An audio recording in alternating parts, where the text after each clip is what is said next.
கிறிஸ்துவுக்குள் பிரியமுள்ள சகோதர சகோதரிகளே, பலன் தரும் தேவன் எபிசோட் 1541 கர்த்தரை துதிக்கிறேன், மகிமைப்படுத்துகிறேன்.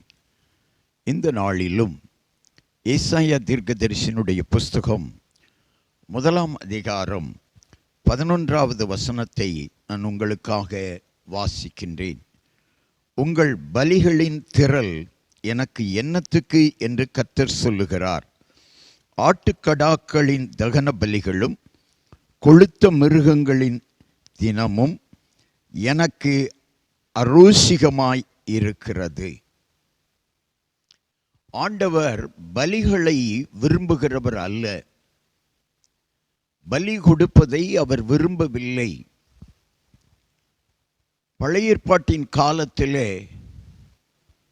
பாவங்களுக்காக மனிதன் வருடந்தோறும் பலி செலுத்த வேண்டியதாய் இருந்தது.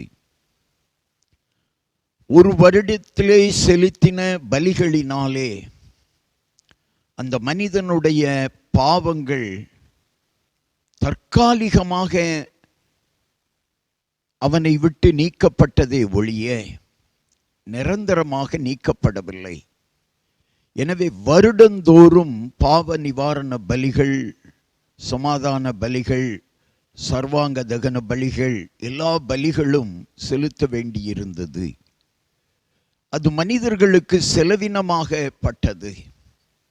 ஆனால் இயேசு கிறிஸ்து இந்த உலகத்தில் வந்து மக்களுக்காக, பாவிகளுக்காக, அக்கிரமக்காரருக்காக அவரே பலியானார்.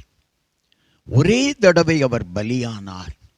அவருடைய இரத்தத்தினாலே பாவம் நீங்க சுத்திகரிக்கப்பட்டவர்களாய் நாம் வாழ்ந்து கொண்டிருக்கிறோம். எனவே பலி கொடுப்பது தேவையில்லை என்று சொல்லி ஏசாயா தீர்க்கதரிசனி கண்ட தரிசனத்தின் மூலம் நாம் அறிந்து கொள்ள முடிகிறது.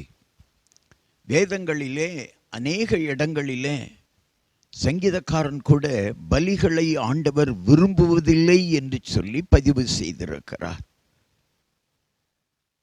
யூதாவையும் எருசலேமையும் குறித்து யூதாவின் ராஜாக்களாகிய உசியா, யோதாம், ஆகாஸ், எசேக்கியா என்பவர்களின் நாட்களில ஏசாயா கண்ட தரிசனம்தான் பலிகள் இனிமேல் தேவையில்லை என்பது.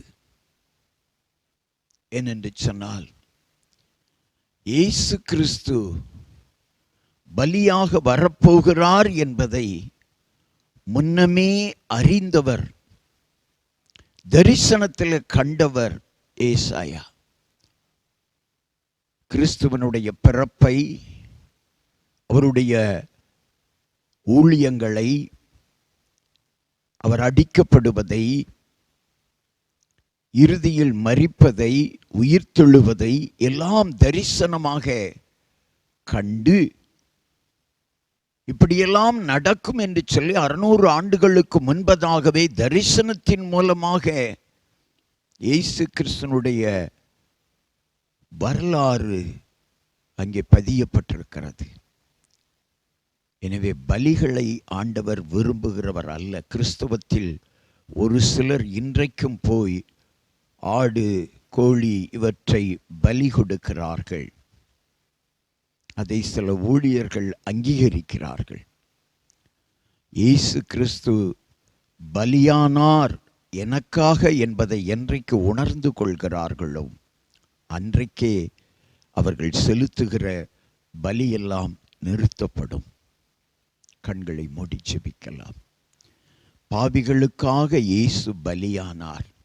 எனவே வருடந்தோறும் செலுத்தப்பட்டு வந்த பாவ நிவாரண பலி இனி செலுத்தப்பட வேண்டிய அவசியமில்லை.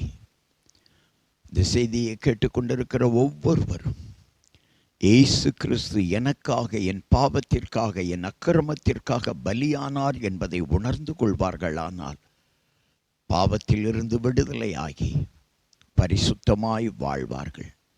பரிசுத்த வாழ்க்கையிலே தேவன் ஒவ்வொருவரையும் நடத்துவார், ஒவ்வொருவரையும் கனம் பண்ணுவார். அல்லேலூயா.